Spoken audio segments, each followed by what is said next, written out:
Hai sahabat spoiler, jumpa lagi di channel Kisi-Kisi Film. Bagaimana kabarnya hari ini? Semoga sehat dan semangat seperti Mimin. Kali ini Kisi-Kisi Film akan menceritakan sebuah alur cerita film yang berasal dari Korea Selatan yang berjudul Going by the Book yang rilis pada tahun 2007. Ya, film yang mengisahkan di sebuah kota kecil Sampo, Korea Selatan, yang mana kota tersebut sering menjadi sasaran para perampok bank. Sehingga dengan maraknya perampokan itu membuat kepala polisi di sana mempunyai ide untuk melakukan simulasi perampokan. Namun rencana yang semula terlihat baik-baik saja justru menjadi keadaan yang tak terduga. Peristiwa apakah yang sebenarnya terjadi? Maka dari itu, mari kita lihat sama-sama videonya. Tapi sebelum menonton, Kisi-Kisi Film tidak pernah bosan untuk selalu mengingatkan untuk subscribe channel ini dan nyalakan lonceng notifikasinya agar tidak ketinggalan video seru selanjutnya. Yuk mari kita kembangkan sama-sama channel ini. Dan tanpa basa-basi lagi, kita mulai alur ceritanya.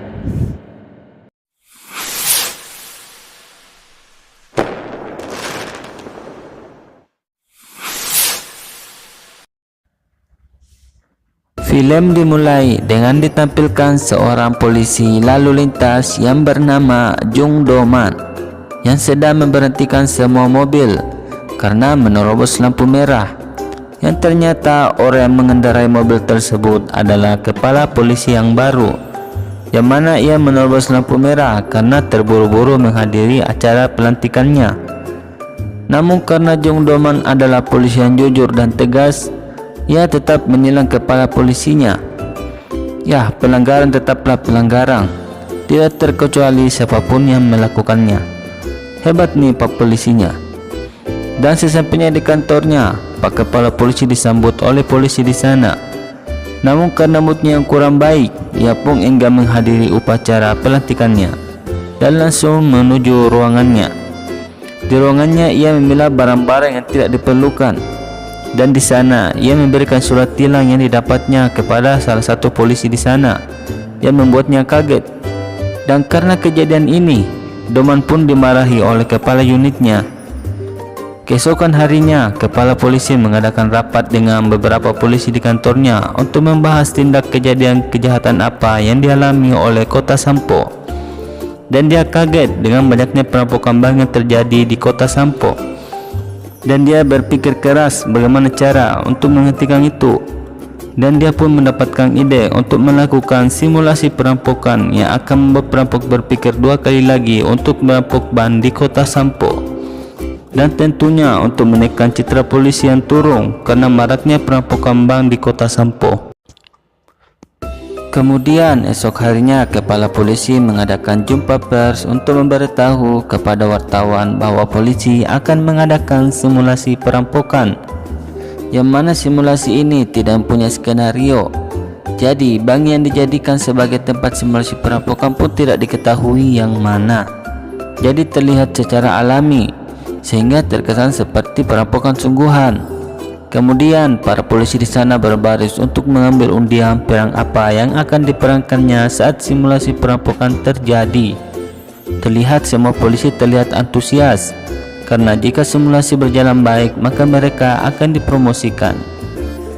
Kemudian skem berganti di mana Do-man dipanggil oleh Pak kepala polisi, yang ternyata Pak kepala polisi menyuruh Do-man untuk berperan sebagai perampok saat simulasi perampokan.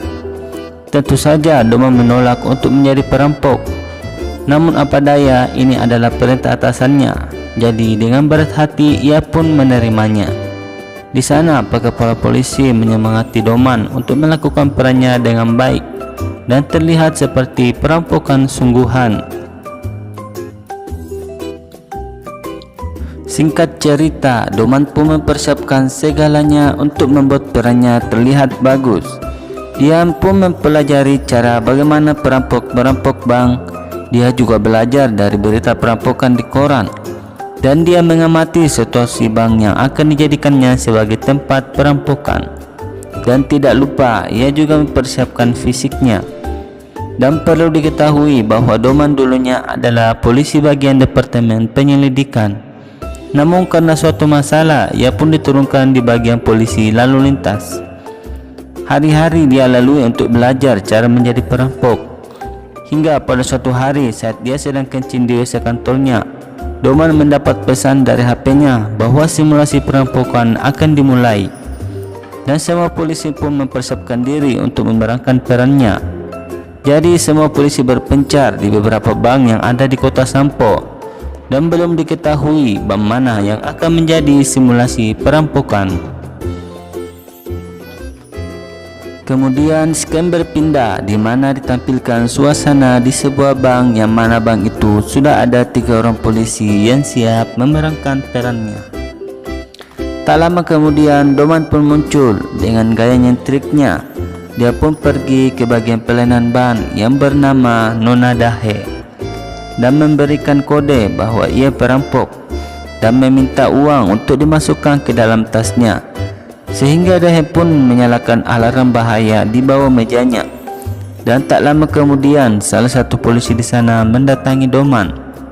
Tapi karena Doman melihat ia bersenjata, maka Doman pun menembak kepalanya. Tapi itu tidak membuat polisi itu mati, karena ini cuma simulasi saja.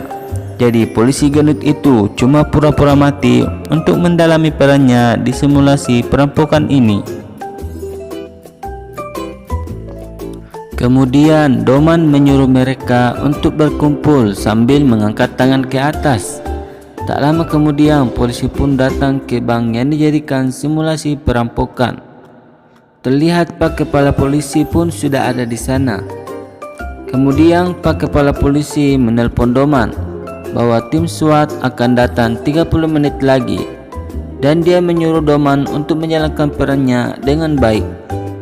Singkat cerita, Doman sudah mengikat semua sandera, tapi mengikatnya cuma bohongan alias cuma acting, karena mereka cuma digantung kertas di leher mereka dengan keterangan terikat, kan cuma simulasi doang. Kemudian polisi yang ada di sana mencoba masuk ke bank sebelum tim SWAT datang. Tapi ketika mereka mau masuk, Doman menutup bank itu dengan pagar besi dan menutup semua CCTV yang ada di bank. Sontak ini membuat Pak Kepala Polisi bingung dengan apa yang terjadi. Dia pun menelpon Doman, dan Doman menjawab bahwa ini sering dilakukan para perampok bank, sehingga membuat Pak Kepala Polisi menjadi bingung 7 keliling dengan sikap Doman yang terlalu mendalami perannya. Sehingga simulasi yang dikira Pak Kepala Polisi akan berjalan lancar kini menjadi simulasi perampokan seperti perampokan sungguhan. Kemudian Doman mengumpulkan semua jam dan HP para sandera, yang kemana kata Doman itu akan membuat para sandera tidak tahu jam berapa dan berapa lama mereka sudah disandera, yang akan membuat sandera menjadi stres sehingga mereka tidak akan melakukan sesuatu. Kemudian salah satu pegawai bank yang bernama Nonali sudah muak dengan simulasi perampokan ini, yang membuat ia memarahi Doman, sehingga Doman pun memukulnya sampai pingsan. Tapi memukulnya cuma acting dan pingsannya juga cuma acting, kan cuma simulasi doang. Kemudian polisi gendut yang pura-pura mati tadi mengambil senapan Doman dan menodongkan ke Doman karena dia berpikir saat ditembak dia memakai rompi anti peluru yang membuatnya tidak mati.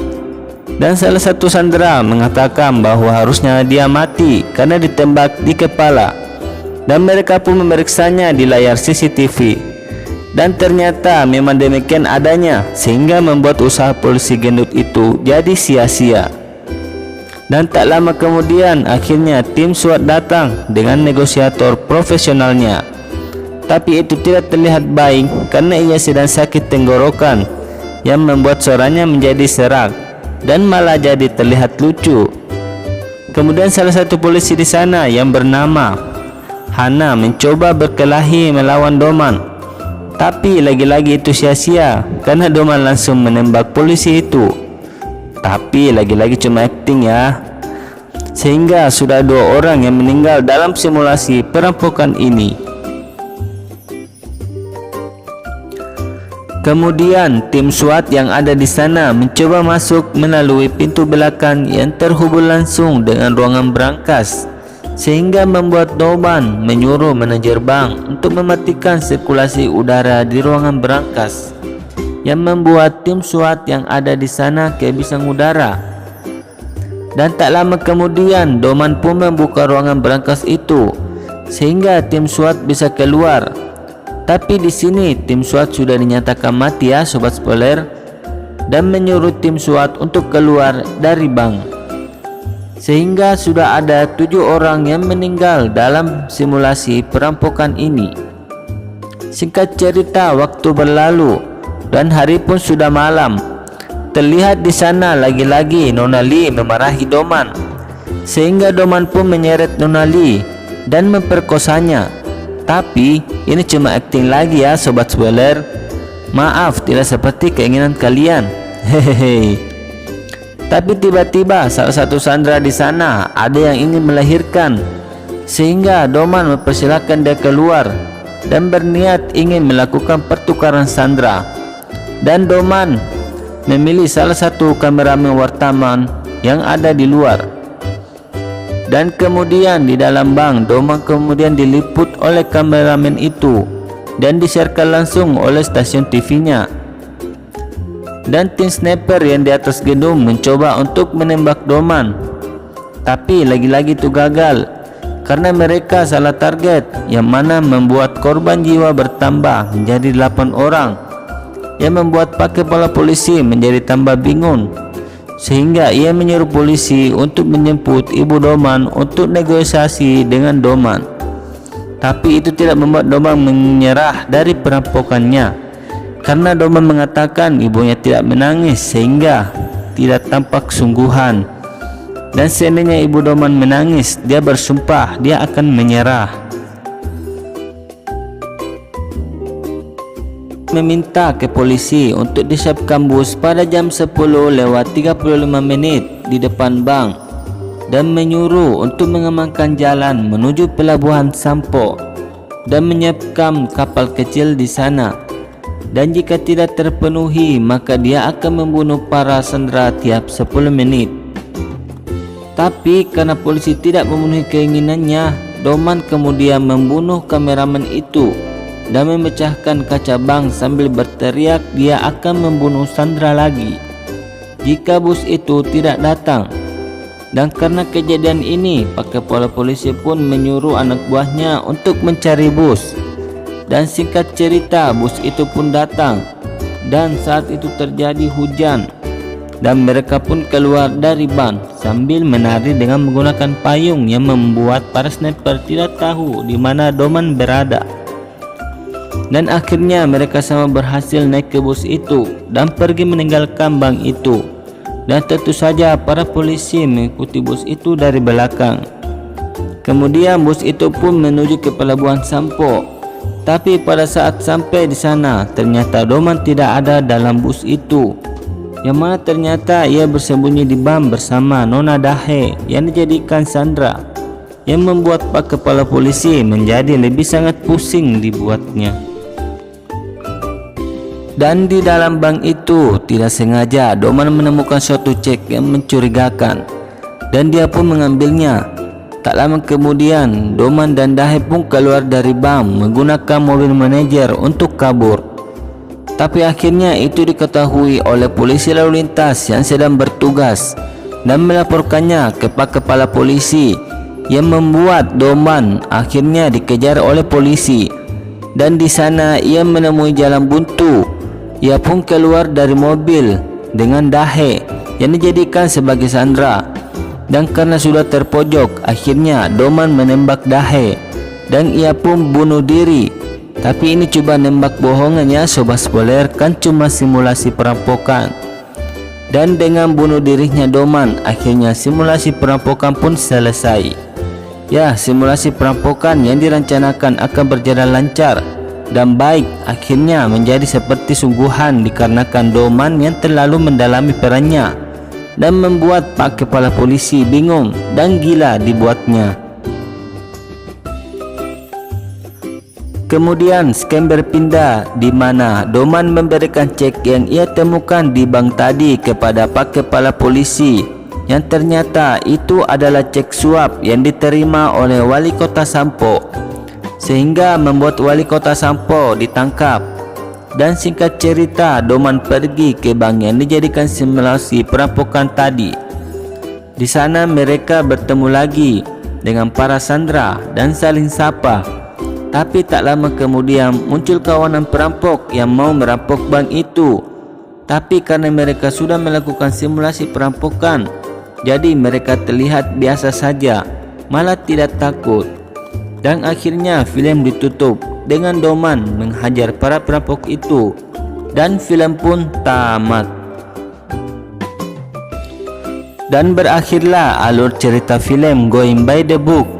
Ya, film ini menurut Mimin termasuk film yang menarik untuk ditonton, karena kita akan ditampilkan dengan cerita yang menegangkan dengan dibumbui aksi lucu. Semoga kalian terhibur dengan konten kami kali ini. Subscribe dan nyalakan lonceng notifikasinya agar tidak ketinggalan konten kami selanjutnya. Tulis kritik dan saran kalian di kolom komentar. Mari bersama kita bangun channel ini. Dan terima kasih telah menonton.